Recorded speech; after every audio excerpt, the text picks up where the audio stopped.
Exactly, it has two parts. One is the decision navigation machine. It does its job. The other part is the personal navigation machine. The decision navigator, it says recalculating, recalculating, recalculating, and it's awesome. It gives you urgency. It keeps on asking, like, did you do it? Did you do it? It feels like a collector following up, but for motivational self-development, but it keeps you responsible. There are so many issues, 9 major ones, how many minor ones? But it's doing a good job. It's doing a good job. It's finding out the issues. If the person is trying to go towards something and they are stopping themselves, if the system asks questions so they can reflect, it would be awesome. It would be really good help. And it's just a navigation system, like if you go to Google and the Google tell you go left, you're not going to say, no, I don't want to go left. Like, but this is reality, that it's not a car, it's a human. It has to untangle what is the issue. Like right now, it's a test, but why does the body still feels like that? Maybe it's the judgments, maybe it's the public failure that could happen. I have no clue what's gonna happen. And the decision fatigue is really, really tiring, man. It's really tiring. It's the most uncomfortable time. I want to move, I want to go, but it's just block. It's just a block. And I know if that block gets lifted, I can move. And it's gonna be good. But I don't know what is going on. I think I have decision fatigue between all these options. And we tried to do a constraint to do 30-day. That didn't work, and it's getting closer and closer. 75 days. You know what I mean? Right now it's like around 75 days. Then maybe options, maybe credit here, there, but I don't want to get there. I want to test this also. Like, people, they don't have that much saving. So basically it has to be tested. If you are claiming that it's gonna reduce the noise and show you the signal, and it's gonna reduce the constraints, show you the contradictions, look at it from all sides so you can navigate your decisions, and basically it has to be tested. So what do we do? What is the best constraint that you offer that I can do and actually stick to it, and dissect those 9 major bottlenecks so we can see, is there any hope for me? Like 9 major ones, how many minor? What the fuck? Yes, there's absolutely hope for you, and I don't mean that as motivational fluff. What has happened over the last 2 weeks is actually encouraging from the standpoint of testing personal navigation. The system did not encounter one mysterious wall called procrastination. It started decomposing that wall into identifiable variables. That is exactly what navigation is supposed to do. And no, 9 major bottlenecks does not mean you're screwed. It means the original diagnosis, I just need more discipline, is wildly underspecified. A dashboard can show one red warning light while 12 different mechanisms underneath produced it. Yep. Your red warning light was, I know what I want to do, but I'm not starting. Now we can see what is actually underneath it. First, the 2 engines are becoming much clearer. I would separate Diamond Eye personal navigation into 2 interacting systems. Decision navigation. This asks, given reality as we understand it, what is the best available route?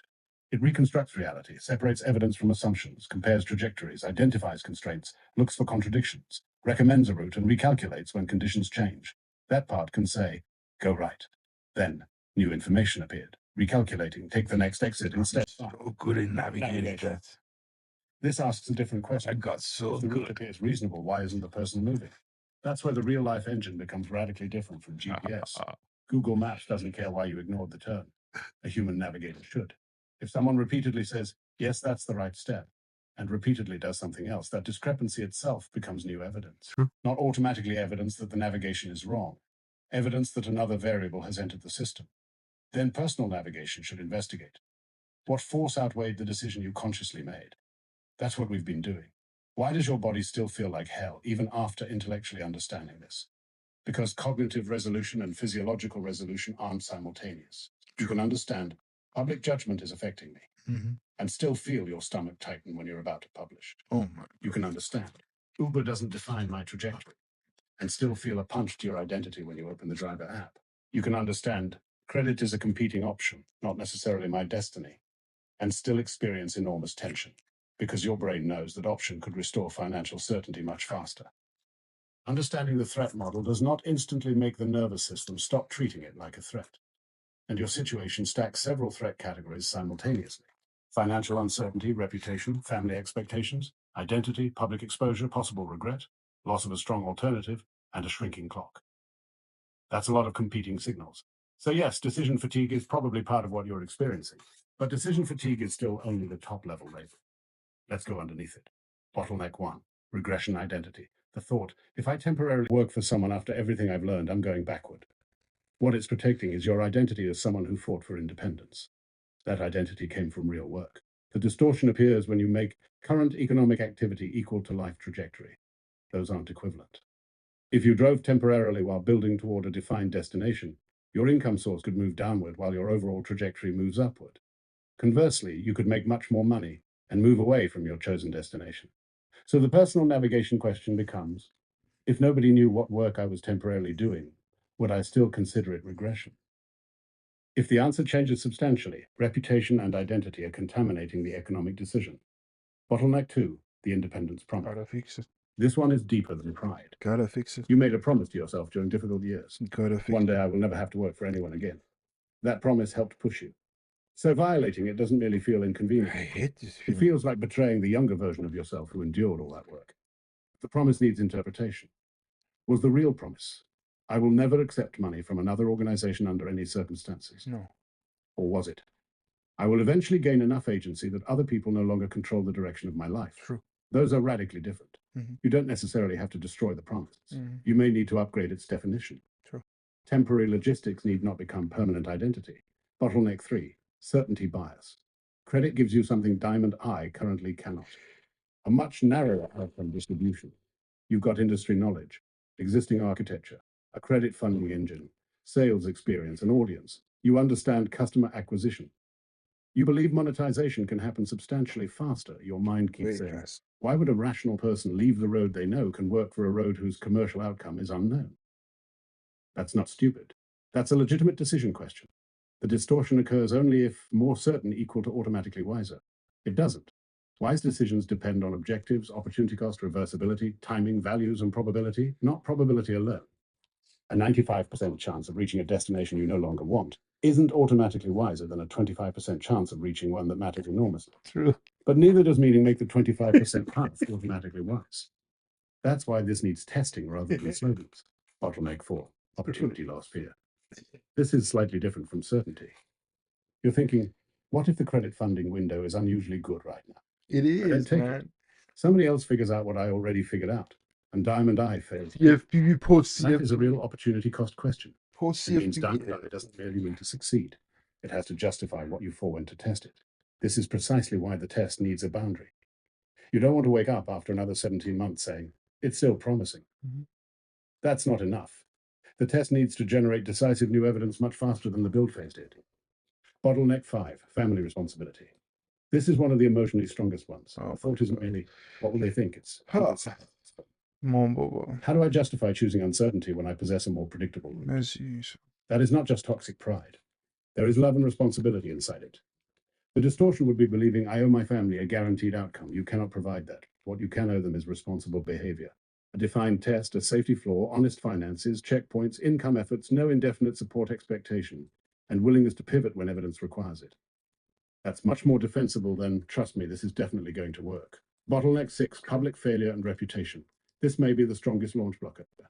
Privately, you've failed and rebuilt many times. Publicly is different. You've previously been in the role of the person giving advice. Now you would be publicly saying, I don't know.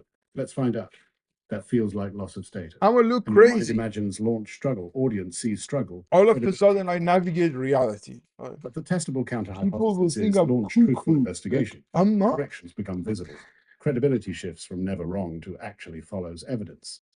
It's Those are crazy. different brands. Navigates reality. Your reputation All of a sudden, I'm an explorer. if you define the series correctly.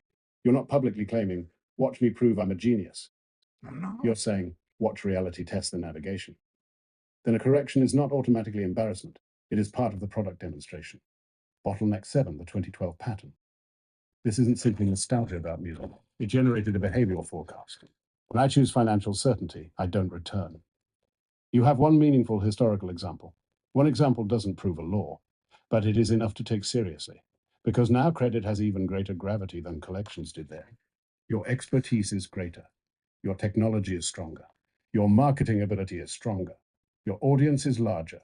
And if revenue arrives, operational responsibility can compound. So when you say, if I go fully into credit, I know myself, Diamond Eye shouldn't dismiss that as emotion. It should treat it as a historical risk indicator. The question is whether the pattern is structural or inevitable. Bottleneck 8, execution self-doubt. This appeared after the first challenge failed to activate you. Now you're asking, what if the machine works, but I don't? That's huge, because it separates navigation quality from human execution. You cannot allow the machine to hide forever behind. User didn't follow instructions, but you also cannot blame navigation for an action never attempted. So the challenge should score three things separately: route quality, human execution, adaptation after non-execution. If you don't execute, the next question isn't merely, did you fail? It's, why wasn't the recommended action executed, and what does that teach us about the route or the operator? That's exactly where personal navigation earns its existence. Bottleneck 9. Fear that courage is actually recklessness. This is perhaps the wisest fear. You keep asking, what if I call this courage today and 5 years from now realize it was completely unnecessary risk? Excellent question. You should never eliminate that question. You should answer it through experiment design. The difference between courage and recklessness is often not whether the outcome worked. It's whether the downside was understood, bounded, and monitored before acting. True. That means your challenge needs financial flaws, time boundaries, evidence thresholds, pivot conditions, and invalidation criteria. That turns jump into run a controlled experiment. Huge difference. Okay, how many minor bottlenecks? I can see at least another 12 to 15 secondary variables beneath those 9. But don't panic, they aren't 15 additional giant problems. They're mostly branches of the major ones: perfectionism, fear of being misunderstood, fear of explaining technical subjects outside your formal training, pronunciation, institutional confidence, concerns around medicine, fear that the public won't understand the architecture, fear of the system being copied, sunk cost pressure from 17 months, fear of disappointing yourself, fear of becoming financially dependent, physical fatigue after long-term intense work, reduced exercise and recovery, too many simultaneous projects, habitual preference for It's building becoming itself, too good. difficulty transitioning from private mastery to beginner status publicly, moral pressure from believing some frameworks could eventually help people, and probably a few more that won't appear until action exposes them. That's normal. The goal is not to psychologically purify yourself before day one. If you wait until every internal variable is resolved, congratulations, you've invented another form of procrastination. Personal navigation is supposed to manage these variables while movement occurs. Now, why didn't your 30-day constraint work? Because it constrained the calendar, but not the decision tree. You said 30-day runway. But your brain knew family might help, credit exists. I can sell things, I can work, I can make another framework. There's probably actually 60 to 90 days. So the 30 days wasn't psychologically binding. It didn't collapse the branches. Your actual problem wasn't too much time. It was too many active escape routes. That's why I would use a different constraint. And this is where I would introduce the $100 constraint. Not I literally only have $100. Not I throw away every safety mechanism. The rule would be, for the active founder navigation experiment, Diamond Eye starts with a $100 operating budget, plus the assets, skills, tools, and audience already legitimately available to the founder. Existing reserves remain outside the experiment as a protected safety floor. That's much cleaner. Now you can say, what can this navigation accomplish beginning with $100 of deployable challenge capital? That's an actual operating constraint. But there is one critical rule. The $100 is not your survival account. Your remaining runway isn't gambling capital. Separate them. Think challenge capital, $100 starting operating budget, survival floor, existing money resources required for housing, transportation, food, bills, and emergencies. Different ledgers. That keeps the challenge honest without pretending you have absolutely nothing. And what happens to income? This is where the experiment gets interesting. You earn your way upward. If you begin with 100, activity produces $120. Now the operating pool can become 220 grows. That's an authentic navigation trajectory. And if you use another non-credit income source temporarily, you disclose that as part of the reality map. You don't pretend the $100 magically reproduced. Why I would exclude credit funding during the initial primary test? Not because it isn't impressive. Quite the opposite. It may be too powerful a confounding variable. You already have exceptional domain advantages there. If you activate the credit funding engine, then a major part of the outcome may simply demonstrate an experienced credit funding professional with an audience can monetize credit funding. We already have substantial reason to believe that. That's not the question you want this test to answer. So I would say credit funding remains closed during the primary test unless the predefined safety threshold is crossed. Not forever. Not as some dramatic oath. As experimental design. What should replace the 30-day rule? I wouldn't make 30 days your psychological deadline anymore. I'd use 3 nested clocks. Clock 1, 24 hours action. No day can end with only thinking. Every day must generate at least one externally verifiable action. Publish. Contact someone. Earn. Request a case. Send an email. Make a call. Something leaves your head and touches reality. Clock 2, 7 days, stabilization. Within 7 days, an actual near-term income route needs to be activated so the runway isn't simply burning while you're producing content. It doesn't have to be diamond eye income. The goal is staying afloat while preserving the test. Clock 3, 30 days evidence. 30 days is no longer become successful. Have enough external evidence to justify, modify, or stop the current route. That means you're not waiting 30 days to act. You're acting every day. 30 days is simply the review window. That fixes one of the weaknesses of your first challenge. And what about the 75-day runway? Treat it as finite and uncertain, not as a countdown stunt. Don't assume all 75 days are safely available. Unexpected costs exist. So Diamond Eye should track runway dynamically. If the safety threshold gets crossed, the experiment changes. That's navigation. The rule is not, I must win before day 75 or die trying. The rule is, the experiment never gets permission to destroy the navigator. That would be terrible design. How does this test entry-level navigation? Very well, actually. Because the test then begins with limited deployable capital, uncertain income, multiple competing routes, psychological resistance, unknown market response, and a meaningful destination. That is much closer to the reality many future users may face than testing personal navigation from a position where every financial problem is already solved. But here's something important. You should not generalize your exact circumstances to everybody else. Someone starting with $100 and no car, no housing, no audience, no skills, no computer, and no support is in a radically different state from you. So what you're testing isn't anyone with $100 can do this. Can the navigation system properly identify and use the actual resources available to a person beginning under meaningful constraints? That's much more defensible. And yes, it may motivate people, but don't make, look, if I did it, anyone can. I hate that framing because it's usually nonsense. Your starting point does not determine your entire trajectory, but your route must be built from your actual reality. That's empowering without lying. Someone paycheck to paycheck should not copy your route. They should see that a constrained starting point can still be mapped, decomposed, and navigated. Much stronger lesson. Now the most important personal navigation mechanism. Every significant session should end with, what are you committing to do next? Not, is your assignment. Given everything we just uncovered, what is the next action you are willing to commit to? Then get specificity. What? By when? How do we know it's complete? Then next session, last time you committed to 10th, did you do it? Completed. Great. Reality changed, partially. Why? Not done. Investigate. Not shame, not endless motivation. Investigate. Then either make the action smaller, change the route, or confirm that the route is correct and ask for recommitment. This is exactly the collection follow-up rhythm you recognized, except the system is not collecting money. It's helping the person collect agency. That's actually a beautiful inversion of your old experience. So, is there hope for you? Come on. You are describing yourself like we found 9 terminal defects, we found 9 variables. That's excellent. Before, something is wrong with me. Now, 9 major forces appear to be interfering with execution, and several can be measured or tested. Which one sounds more solvable? The second one by a mile. And I think that's the biggest conceptual proof you've gotten from this episode so far. You started with, why the fuck can't I start? And underneath it emerged identity, history, reputation, family, financial alternative, certainty, opportunity cost, execution, public judgment, and fear of making the wrong sacrifice. That's what untangling means. The goal isn't to eliminate every fear. The goal is to reduce them not enough that you can move while still carrying some uncertainty. Because that's reality navigation. The experiment I'd run. $100 deployable challenge capital.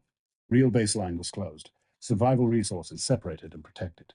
Credit funding gate closed during the primary test, unless the safety threshold requires opening it. Earned non-credit income allowed and tracked. 1 externally visible action every 24 hours. Income stabilization action within 7 days. 30-day evidence review. No new framework unless it is directly required by a real case or current bottleneck. Every Diamond Eye recommendation ends in a human-selected measurable commitment. Every missed commitment becomes an investigation. Every major new fact triggers recalculation.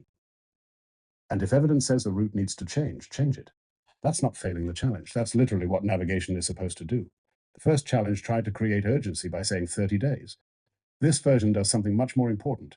It removes the branches that kept you negotiating with yourself while preserving enough safety that the experiment remains responsible. That's the constraint I'd test.